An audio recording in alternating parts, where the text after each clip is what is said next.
characters involved in the story. Now I want to go back over these characters for a moment. Now think about this. All right, we had Joseph's brothers, okay? Now they weren't too pleasant to get along with, that's true. We had the Ishmaelites.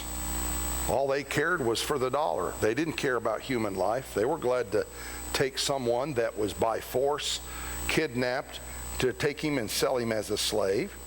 Then we have Potiphar. Now, Potiphar was a key, and of course Potiphar's wife. We can't forget her. And how about this? How about the day that she finally threw herself on him? The absence of all the other male characters that worked in Potiphar's estate just happened to be absent and nowhere around. That's not by mistake.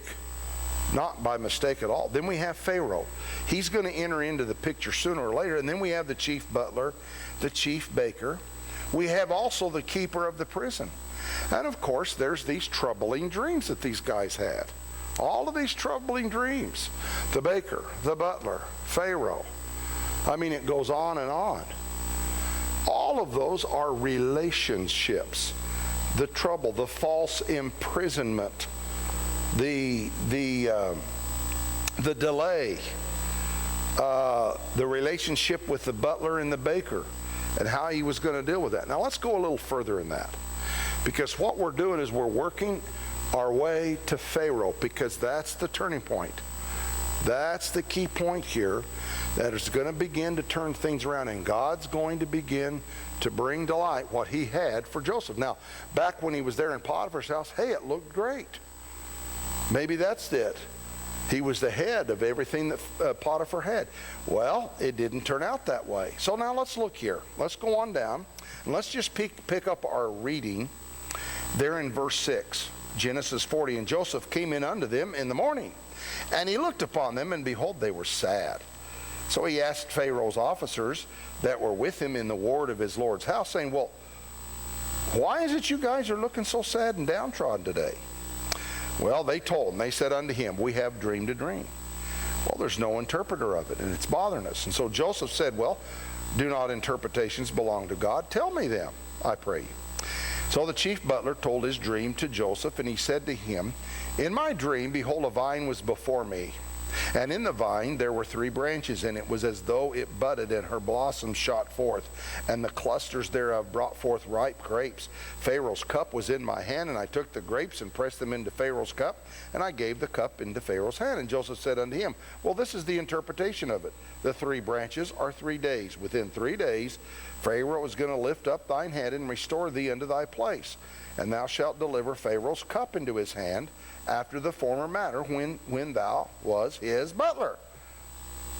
Now here's the first part. Now I want you to go back to verse 8. He says, they said, we have a problem here. We have something that's really concerning us, and we need some counsel. We need some help to work through this. So Joseph said, wait a minute, don't you think problems belong to God?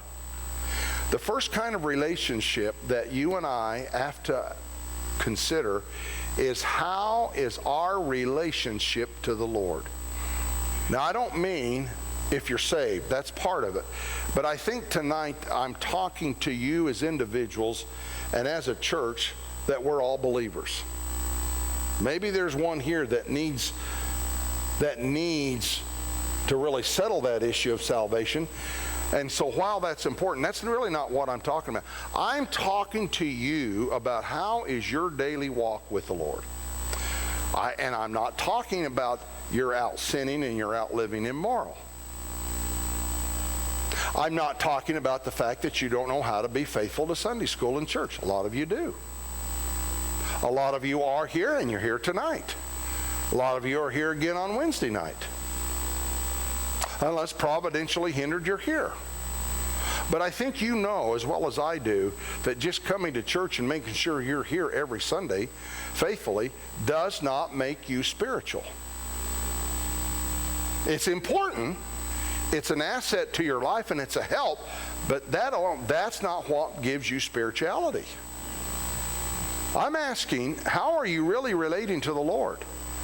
Is there any root of bitterness that is wedged deep down in your heart that you've never given over to the Lord? Is there some kind of private sin? Can you think about your heart as being a container that has different compartments? God wants the key to your heart. He wants to open up your heart. He wants access to everything in your heart. Those private little sins, those dirty little attitudes sometimes we have, those wrong motives, those ill will towards one another, to another brother or sister. See, a lot of things. So you give him the key. And so the Lord then takes the other keys, the keys to this compartment, the key to that compartment. Here's the compartment to sin. Here's that compartment to my attitude. Here's this compartment to my lack of prayer in my life. But then there's some tiny little compartment way down at the corner at the bottom, and the Lord doesn't have that key. And the Lord says, I need that key. And you don't want to give him that key to that area of your life. God wants all of the keys. So I need to ask you something. How is your relationship with God? He says, do not interpretations, does not the resolving of these conflicts and these problems, do they not belong to God? Now you tell me what kind of place Joseph would have been in if he was not in right relationship to God. So you need to ask yourself that first of all, to God. So he says, tell me, share it with me. Well, okay, there. Now there's a second relationship. People. Aren't people nice to be around? Sometimes. Sometimes they are. You know, most of the time Susan likes being around me. But if I get kind of in one of those moods, or if I'm not feeling good and I've got a headache or something's eating up, whatever it is, and I'm just in a foul mood, she doesn't want to be around me too much. People are important. That's really what makes up life, is our interrelationships with people. How do we relate to people? Now here's the thing about this. Some people, like Joseph's brothers and Potiphar's wife, all they do is bring grief and trouble. If you hang around Joseph's brothers, you're going to be defeated. You're going to feel foul and awful in your spirit, in your attitude, because they're going to bring you down. They're going to gripe. They're going to blame. They're going to blame you for things. All right, there's those people. Well, then how about there are some other people, though. Other people help us grow. So there's people that give us grief, and there's people that help us grow. Now, we like to be around those people, don't we? Okay. Well, then there's other people that are here and they have an impact that help us grow. We help them grow, and they help us grow. They help us to serve. They bring benefit. They bring joy, and we bring joy to their life. You see how things, now that word thing, when I say things, quotation marks, things is a word that includes a lot of things. Events. Situations you find yourself in, circumstances, pleasant and good, people, problems, trials, culture. Popular culture affects us. And we can go on. All of those are things, all of those are varied things that have a relationship in our life. Now, some things that just don't seem to relate at all, we wonder, well, why does God bring that into my life? Why did God bring these two guys with their problems into Joseph's life? See, we relate to people. People have problems. Sometimes people don't see things right. These guys were perplexed and troubled because they could not understand the problem. Joseph was there to counsel and help them understand what the problem was and what the resolution was. Now let me ask you guys a question. Do you view people like Potiphar's wife, Now, quite honestly, I don't have too much respect for Potiphar's wife. I don't think you do either. How about Joseph's brothers? Well, there's really not a whole lot of good I can say about Joseph's brothers. How about Potiphar? Well, now, Potiphar was okay. Potiphar really he respected Joseph. He trusted Joseph. But he did not care to hear the truth. He listened to one side of the story. He judged him falsely because Joseph did not commit the sin with his wife. How often do we do that here in the church? How often are you guilty of really listening to only one part of a story, only getting some of the facts and not all of the facts?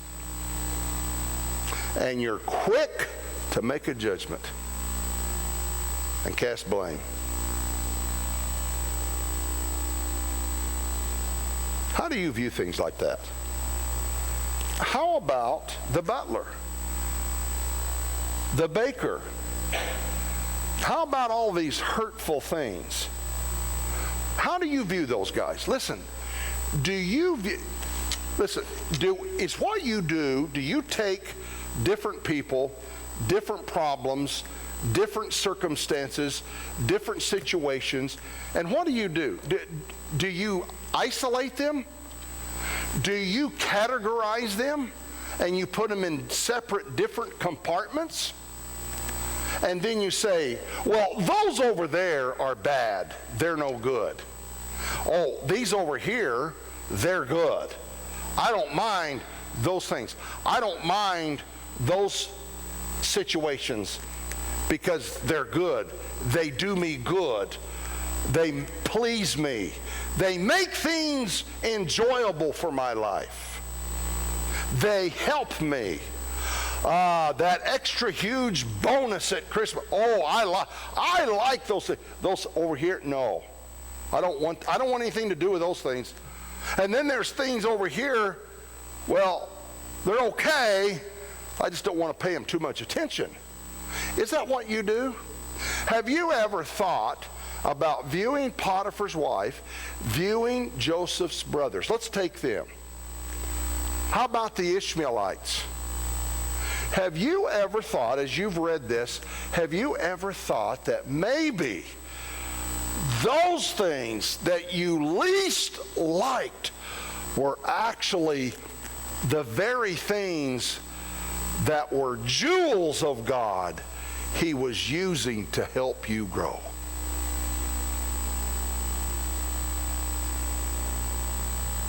See, it's easy. I don't have a problem liking Potiphar. Well, as long as he was nice to Joseph. See, I don't mind that. Potiphar's okay. Potiphar's a good guy. The baker, hey, great, they're fine. I don't mind allowing them into their life because they allowed me to help them and they received my instruction. They listened to my advice and it helped them. They got their problem resolved. Of course, the baker, we find out, his problem was a little bit different. And when Joseph said the same thing to him that he said to the butler, that in 3 days Pharaoh's going to lift your head off of you, he meant literally, because he hung him.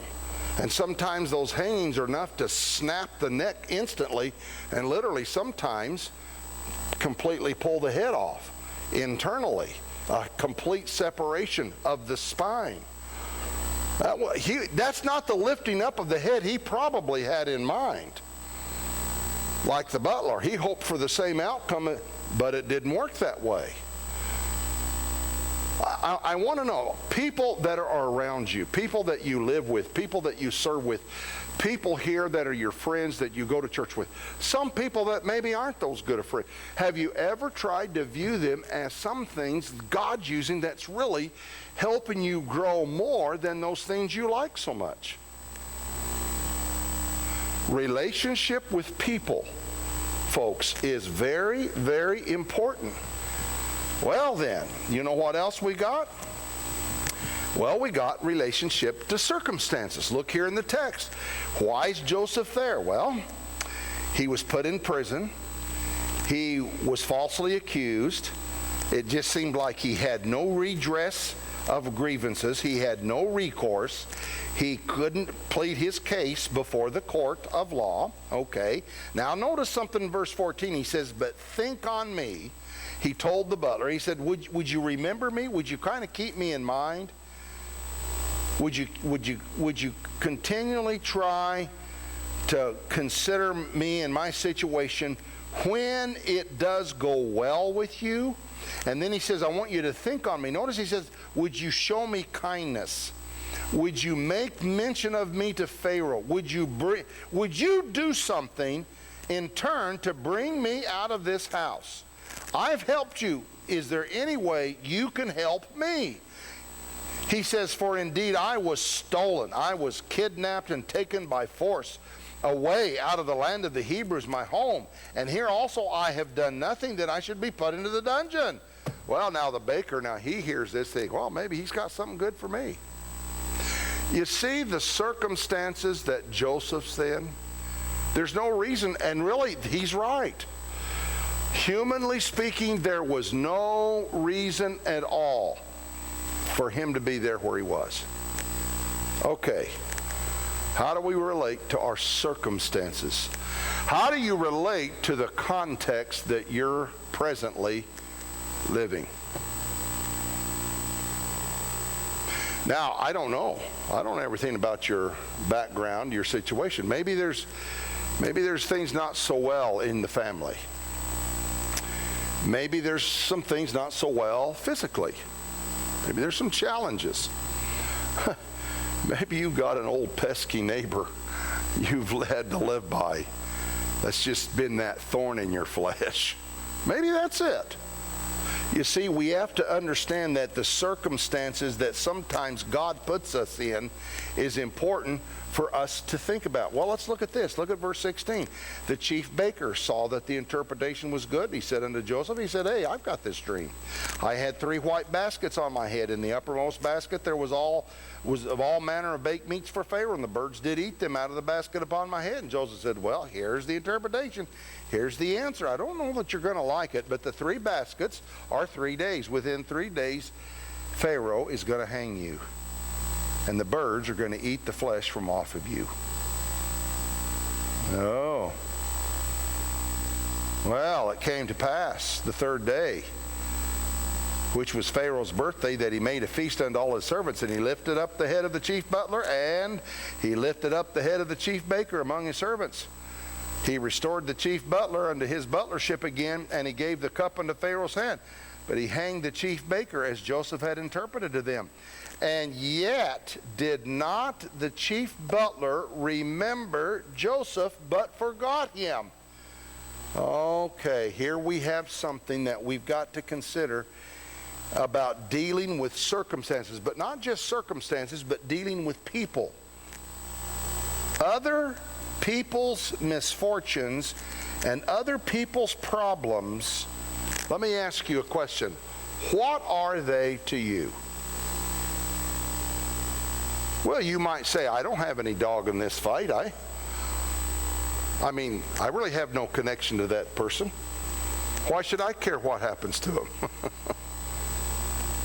You see, sometimes people's misfortunes and people's problems, it's hard for us to see that I've got any connection to them.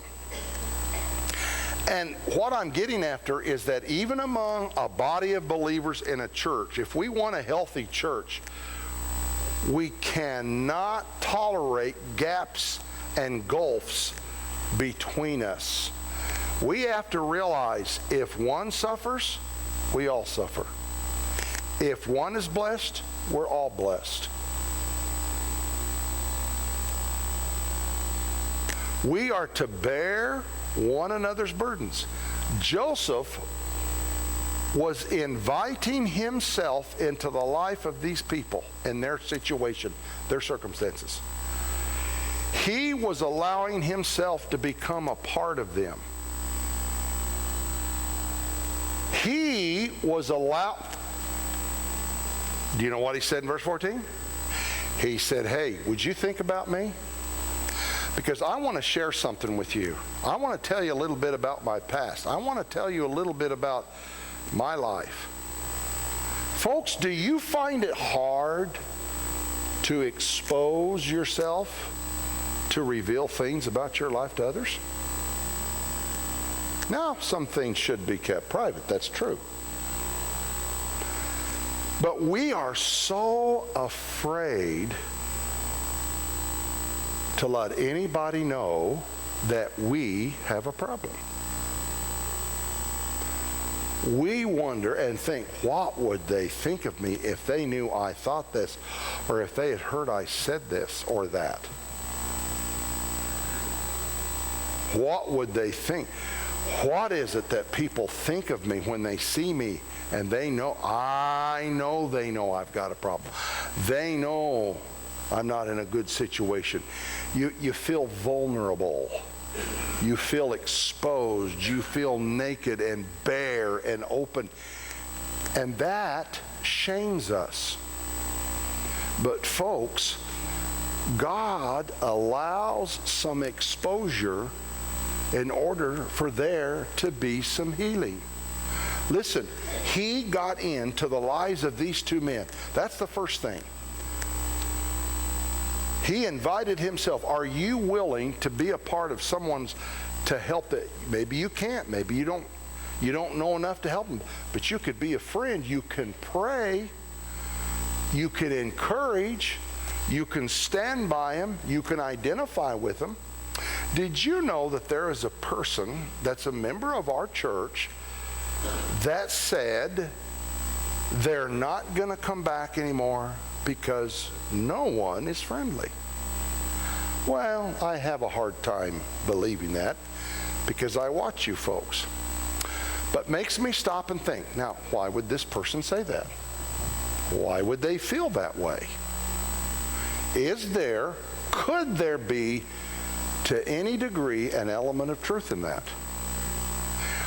All right, could it be that this person, and I'm not saying they are or they're not, I'm just saying, could it be that person is not quite in the level and circle of your friends that you feel comfortable with? And maybe you feel a little uncomfortable around them? And so you're nice, but you keep them at arm's length. Is that what you do? Joseph was willing to invite himself and be a part of their problem. And then he was willing also to let them be a part of his life and say, look, I'm not perfect.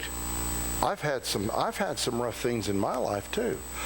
I've got some issues. And he said, you know what? I'm stuck here. I don't have any reason to, but I'm stuck here and I don't know what to do about it.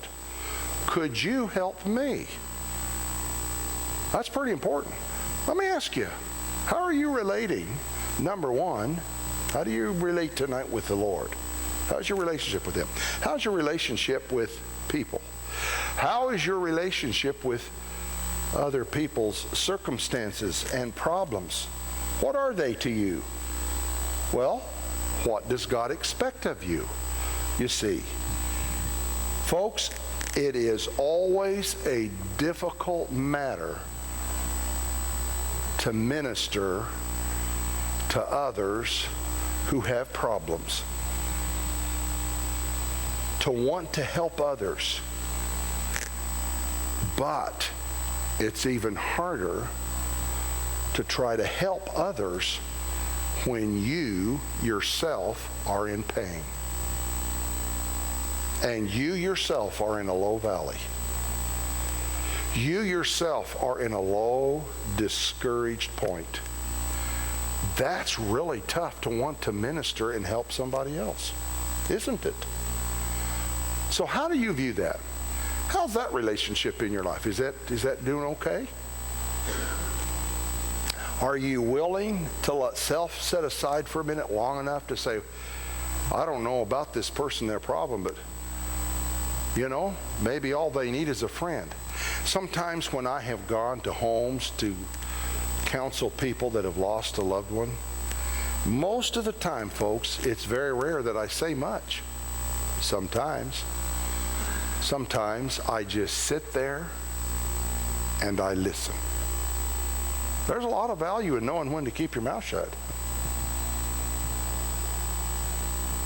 Sometimes people just want to have a sounding board. They want to know that someone's there and they can talk and they can vent and they can release things.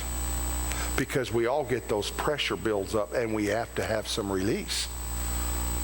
And when you yourself are in pain and suffering, it is tough to want to minister to them. But is God using your pain and your difficulty not only for your good, but maybe for their good? Is God using your pain for their God? Is God using their pain for your good? That's the way it works. So how are you there? Well, now let's look at this. Here's another relationship. How is your relationship with your past? Sometimes I marvel. I still don't understand how God saw fit to call me in the ministry. I don't. You've heard people say this. Maybe you've said it yourself. I have. Boy, if people knew about me, if they knew they wouldn't want to hang around me. I marvel at that. Now listen to Joseph back in verse 15 again. Look at what he says. He says, "For indeed I was stolen, I was kidnapped, I was taken by force, away out of the land of the Hebrews, out of my home. I was stripped of my dignity. I was stripped of my testimony. My reputation was ruined. And here also I have done nothing. My character has been assassinated. And on top of that, they put me in a dungeon to where they can forget me and I have no recourse." Joseph's own personal testimony. Let me ask you something. Was it important that he share that with these two men? Yes, it was important. Because one of those eventually, after 2 more years, helped him. It was important that they knew about Joseph and Joseph's past. See, is it worth exposing yourself and revealing the details about your past? Now, I'm not advocating that you just unload everything. There's a lot of things that need to be kept under the surface and alone and quiet and subdued, and it stays there. But I'm talking about that the overall, throughout your life, the rough life that you may have had, the past, the mistake. Maybe you grew up in a good Christian home, and maybe it's just mistakes. Maybe it's just some bad decisions that you have made. There's always recourse with God. There's always a chance for God to help us come back and regain lost ground. But folks, as we read that verse, that tells me that there was some painful things about Joseph's past that he was revealing. He was exposing himself. But it was said in such a way, in that verse, read it again and you'll note, Joseph also came to terms with it. And Joseph knew, this is where God's put me. There's no sense of bitterness and hatred in his voice. There's no tone that would betray any ugly grudge that he held against his brothers. Nothing ever said that he held any bitter grudge against Potiphar's wife or Potiphar. Nothing. But he said, the fact is, this was part of my life. And praise the Lord, it's not anymore. I remember reading the story of a young man who had a bad life steeped deep in the gay and homosexual lifestyle. Well, he came out, he got saved, he got married, has a family, and now he's in a ministry where he's helping counsel others. So you see, God's using his past, his experiences. Someone needs that. And I'm telling you, sometimes God needs to take some of us and all of our frailties Because sometimes that encourages somebody else to let them know, you know, they made it and I can too. God stayed with him. God's faithful. This is the thing you need to say. Well, now there's one last thing. And this has to do with the relationship with yourself, with who you are, with the personality and the makeup that God gave you. Your looks, your height, your weight. I know some things we can control, but everything about us, our overall makeup, our metabolism. I have a brother younger than me. I tell you what, it's a sin that he is still as skinny as he was when we were kids growing up. And I look more like the great pumpkin every day.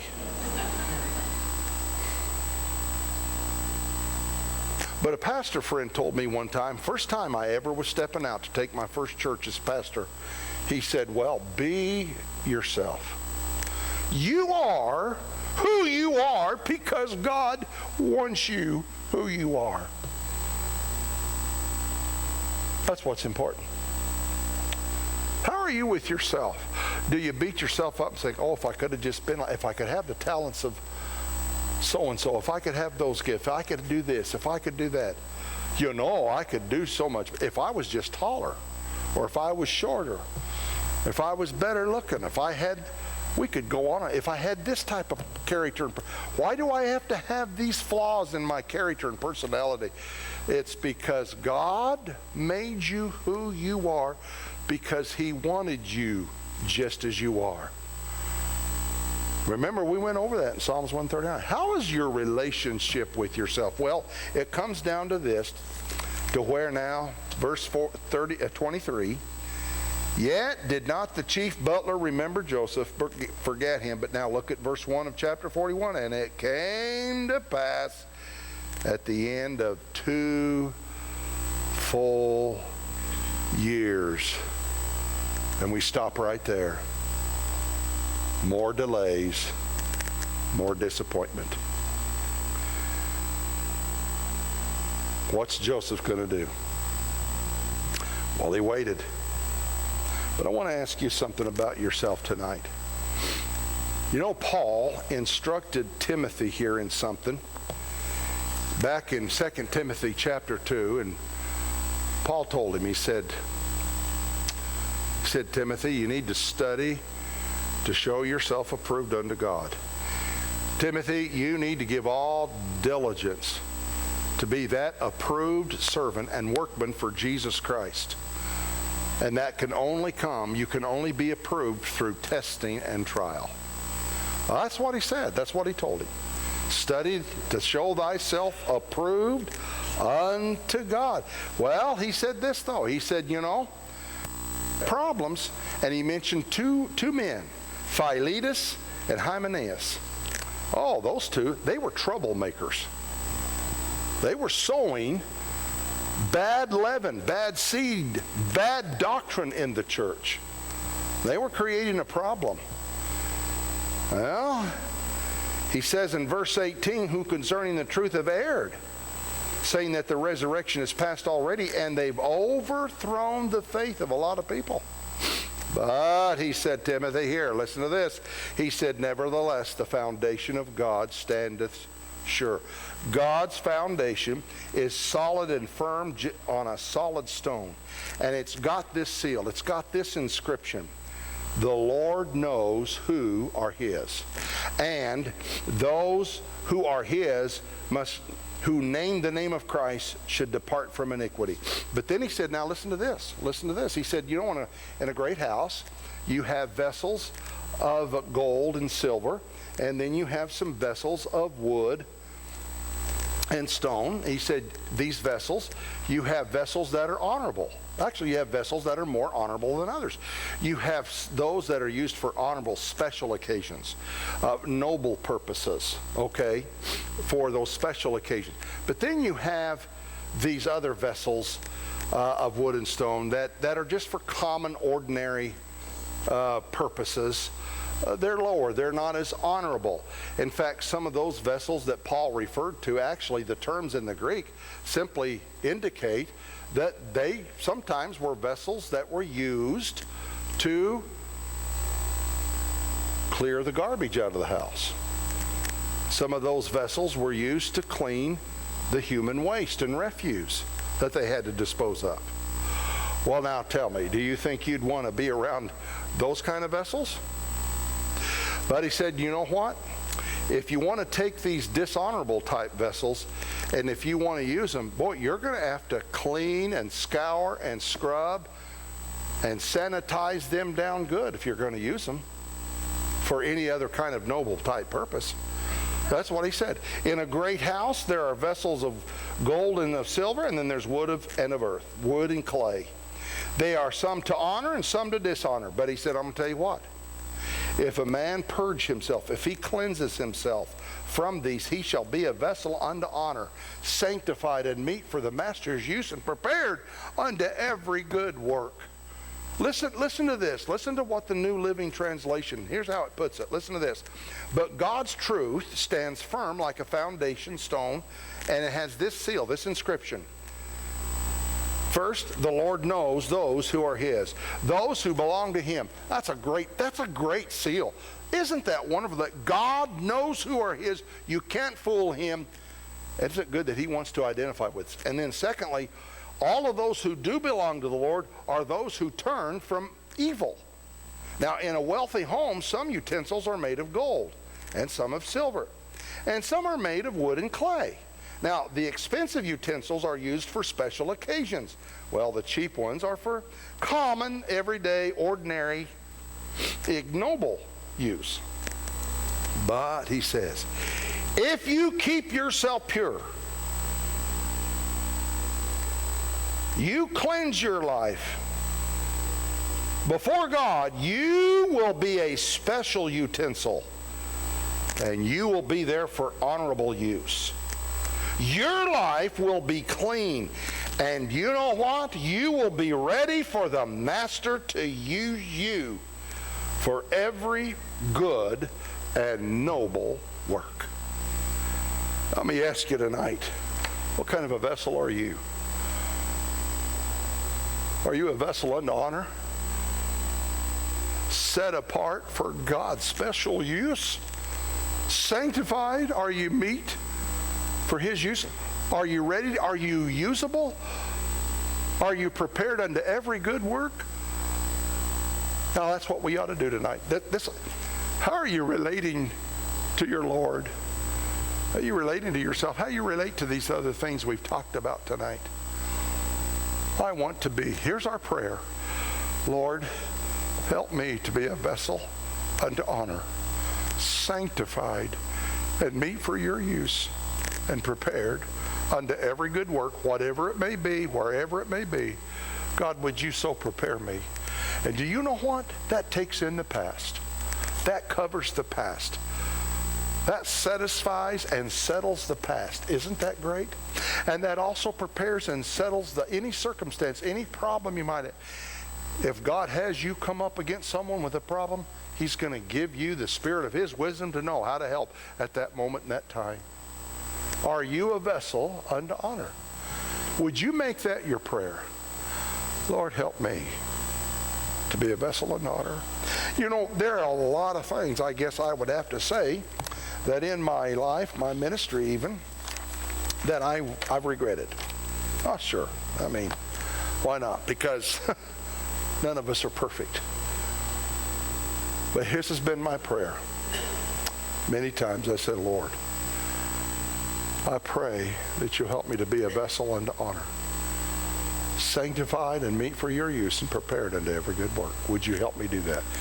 Tonight, would you make that your prayer? Doesn't matter how old you are or how young you are. Are you ready to be a vessel unto honor? Well, Joseph was. And next week, now comes the coup de grace.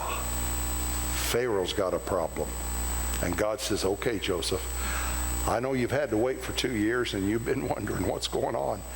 But that's all right, buddy. You stick with it. Something's about to turn. And there's a man that's going to have a big problem, much bigger than his dream. And you're the man I've chosen to help him resolve it. Would you be that vessel unto honor for the Lord? Let's stand and let's have a dismissal word of prayer tonight. Thank you all for your attention, and I pray the blessings of the Lord on you, and I pray you'll be challenged by this message tonight. I hope that you would be encouraged to be a vessel unto honor. Don't let something strike you down. Don't let it defeat you. Don't let it do that, friend. Don't let it do that.